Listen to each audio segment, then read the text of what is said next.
Hola a todos, bienvenidos a mi canal. Mi nombre es Stephanie y hoy les voy a hablar de algo muy curioso: los parecidos entre la lucha canaria y la lucha coreana, el Sirum.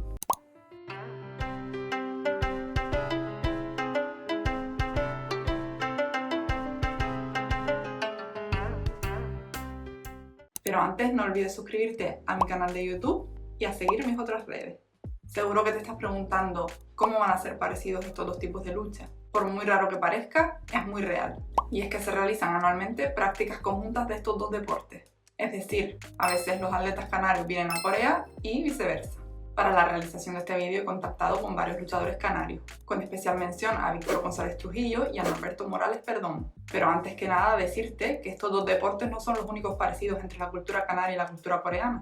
Por ejemplo, al igual que en Canarias tenemos el gofio, una especie de harina de cereal tostado como millo o trigo, en Corea hay algo llamado mizukaru, que es básicamente lo mismo, pero en vez de un cereal es de varios cereales.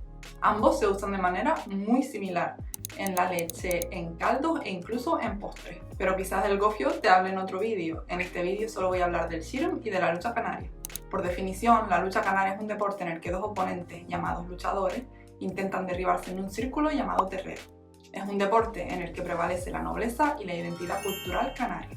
Víctor nos va a explicar mejor lo que significa para él la lucha canaria. Mi nombre es Víctor González Trujillo, lucho en el Club de Lucha Ramón Jiménez de Guía.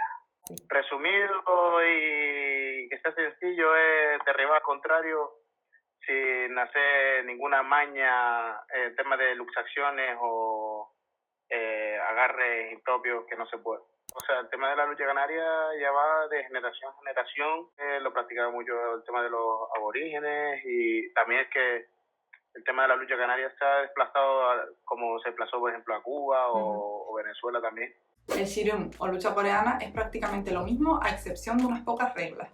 Por ejemplo, en el Sirum es obligatorio llevar un cinturón llamado satba. De este cinturón se va a agarrar tu oponente para intentar derribarte. En cambio, en la lucha canaria, el agarre se hace de un tipo de pantalón llamado de brega. Este deporte surge nada más y nada menos que en el siglo IV después de Cristo y representa, al igual que la lucha canaria, ideales de nobleza y de prestigio.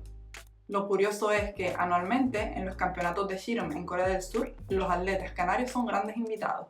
Y además muchísimas veces son estrellas del evento, pues ya son muchos años que nuestros luchadores ganan el título al mejor luchador extranjero de Sirum. Así que los canarios nos podemos dar con un canto en el pecho. Sí, yo conozco varios que han ido para allá, han sido campeones, como fue Álvaro Deni, Eliezer Gutiérrez, y hay más exponentes. Creo que también, si no me equivoco, el Pollito de la Frontera, que básicamente es un histórico de la lucha canaria, fue uno de los campeones que estuvo allí. Si pudiera ir, estaría encantado, la verdad, de ir para allá, practicar otra forma de lucha y compartir cultura. Como bien nos cuenta Víctor, el Pollito de la Frontera, Francis Pérez Machín, una leyenda de la lucha canaria, fue tan famoso durante sus combates en Corea del Sur que la Federación de Sirum coreana le ofrece millones por quedarse en el país. Otros luchadores, como Álvaro Deni o Ayoce Reyes, también tienen sus títulos a mejor luchador extranjero de Sirum. Ellos y muchos más otorgan prestigio a la lucha canaria en el mundo. Pero ¿qué piensan los coreanos de que estos dos deportes tan lejanos se parezcan tanto? Choi Jae-hyun, del Instituto Kim Se-yeon de Las Palmas, nos contesta. Yo supongo que tienen que estar muy sorprendidos de conocer el hecho de que exista una lucha que se parece muchísimo al Sirum.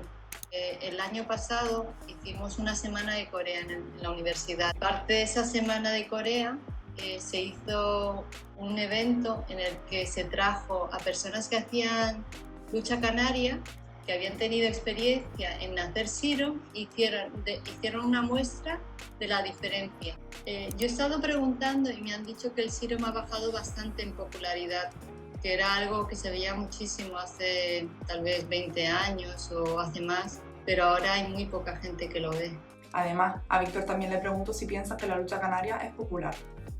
Podría ser más popular, pero como es algo autóctono, pues no se ha podido salir como te dije antes, como se hizo en su momento, que fue a Venezuela, fue a Cuba y tal. Desgraciadamente, la popularidad de estos dos deportes ha disminuido bastante en los últimos años.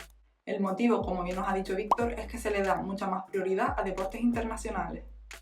Y como estas dos luchas son deportes muy autóctonos, no suelen interesar a quien no forma parte de estas culturas. A pesar de esto, en ambos países hay muchísimas personas que aman estos deportes y que además pasan estas tradiciones de generación en generación. Por último, y como dato que puede crear debate, en 2018 el Sireum viene nombrado Patrimonio Inmaterial de la UNESCO, mientras que la lucha canaria en el mismo año pasa a ser bien de interés cultural. En el mismo año, el Sireum en Corea del Sur tiene un fuertísimo impacto mediático. El motivo es su reinvención. Cambian las reglas y no permiten a atletas de más de 140 kilos participar en los eventos. Además, en el Sireum hay categorías por peso. En cambio, en la lucha canaria no existe esto. Pero voy a dejar que nos lo explique Norberto Morales Perdomo, quien piensa que lo bonito de la lucha canaria es exactamente esto. Esto es un deporte muy especial también porque no hay límite de peso.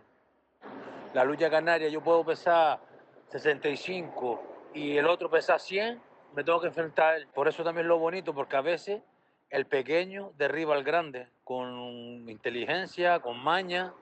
Es muy atractiva por eso. ¿Y tú qué opinas? ¿Crees que deberían intentar cambiar las reglas para que la lucha canaria se vuelva más popular?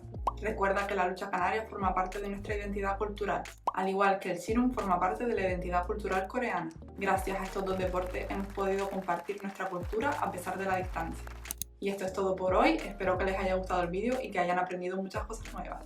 No olvides suscribirte y darle like a este vídeo. ¡Hasta la próxima!